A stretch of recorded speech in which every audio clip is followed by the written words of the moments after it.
Though it says when he was born, there's nothing really to back it up. Now, I'm sure that most of the people watching this special program today probably have a birth certificate.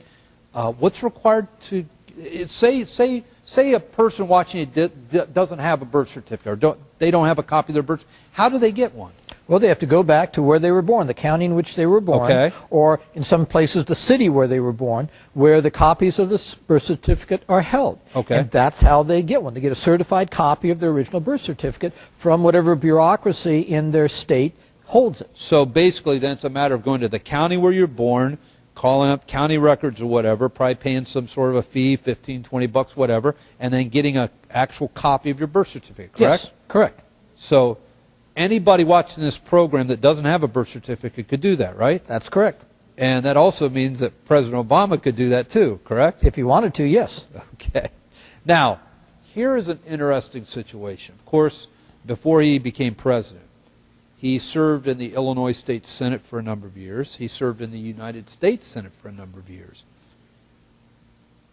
How come this issue hasn't been raised until now? In other words, why wouldn't somebody have raised this when he was running for the Illinois State Senate? Why wouldn't somebody have raised this when he was running for the United States Senate? Why is it only now, after he's been president, is this issue becoming such a very interesting subject that people want to know about? Well, Mr. Obama was part of the Chicago political machine, so I don't think anybody would have had the guts to challenge him on that. I mean, they would have just been removed politically from the scene if they had. When he ran for U.S. Senate, as you remember, there was a scandal, and Ambassador Alan Keyes wound up as the Republican nominee for U.S. Senate against Mr. Obama. And he raised the issue during the campaign. And Mr. Obama's response, and there's a tape of this, of a debate they had, was that, well, you don't need to be a natural-born citizen unless you're running for president. That was his response. He laughed it off, and that was the end of it. He wouldn't deal with it.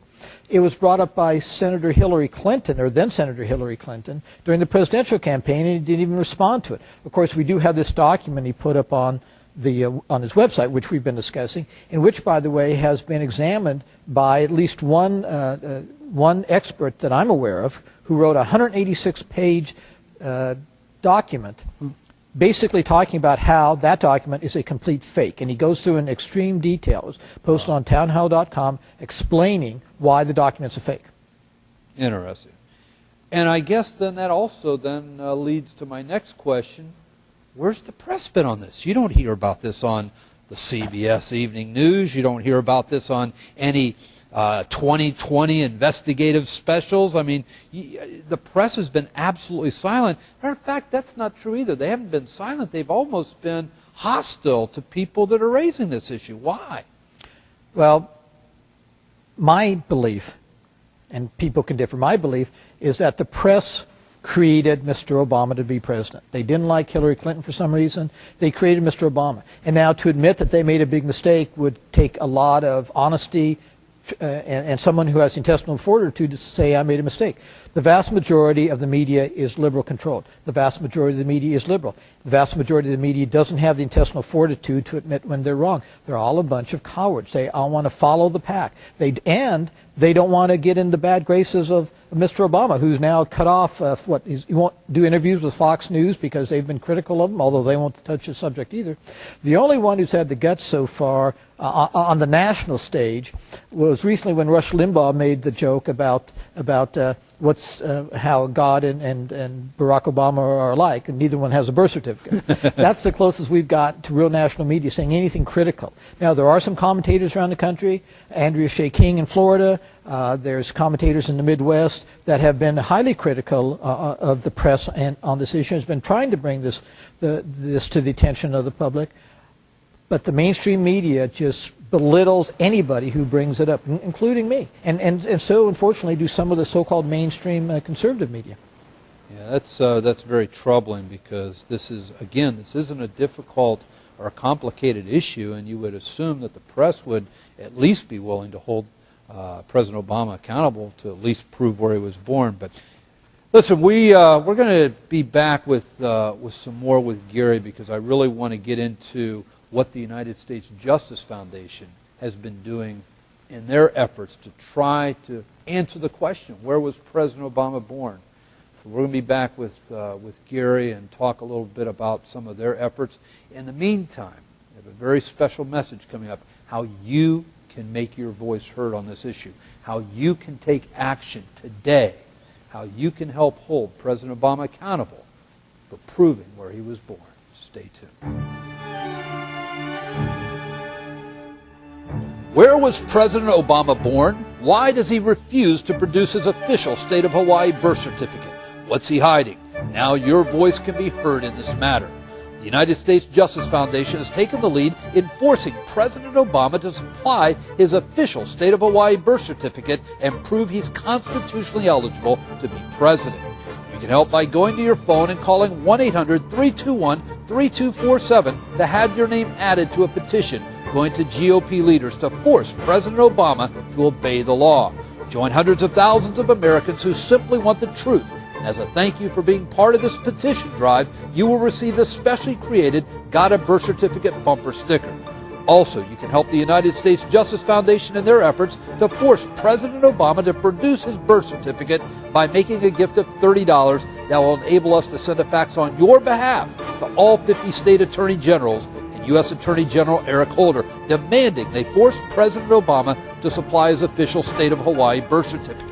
Your $30 gift will help us demand the attorney generals in all 50 states plus U.S. Attorney General Holder do their job and force President Obama to obey the law.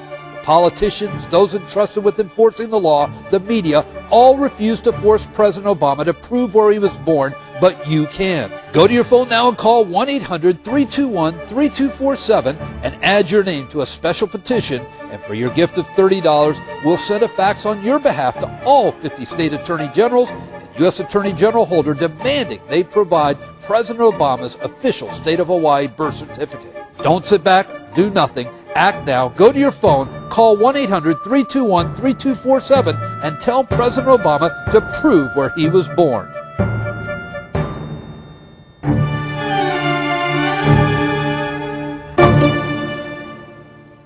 Welcome back to our special presentation, Where Was President Obama Born? Bill Keller, founder of LivePrayer.com, and I have as my special guest today United States Justice Foundation Executive Director Gary Creep, who's been on the front lines of this issue.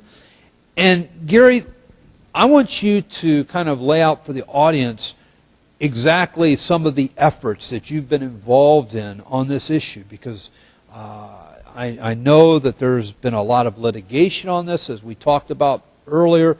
President Obama has spent hundreds of thousands of dollars fighting that litigation.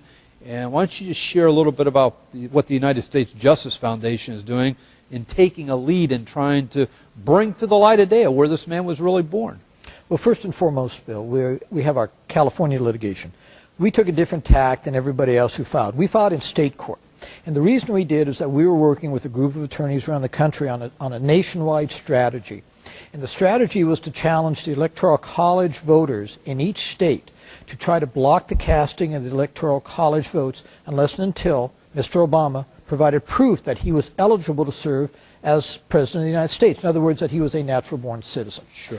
And so, as part of that, we filed a lawsuit against the California Secretary of State, also against all 55 electors, plus Mr. Obama and Senator Biden. And we did that, again, as I said, because it was part of a strategy, and also because if we could block the casting of the votes, we're talking about a lot of Electoral College votes there. Sure. That would have been not eligible to be cast at the Electoral College on December 15th. So that was the reason for the strategy. We also financed lawsuits in Mississippi, Hawaii, and Ohio that were seeking more or less to do the same things. So we were involved in those lawsuits as well as our California lawsuit. In addition, we petitioned Congress through a petition campaign to block the certifying of the Electoral College results until after our lawsuit had a chance to be heard or Mr. Obama had produced proof that he was a natural-born citizen. Unfortunately, Congress refused to do anything about that. Despite rumors that at least one congressman was going to challenge the results, no one in Congress did it. In fact, since then, however, though, we now have Senator Shelby of Alabama has now started raising questions about that.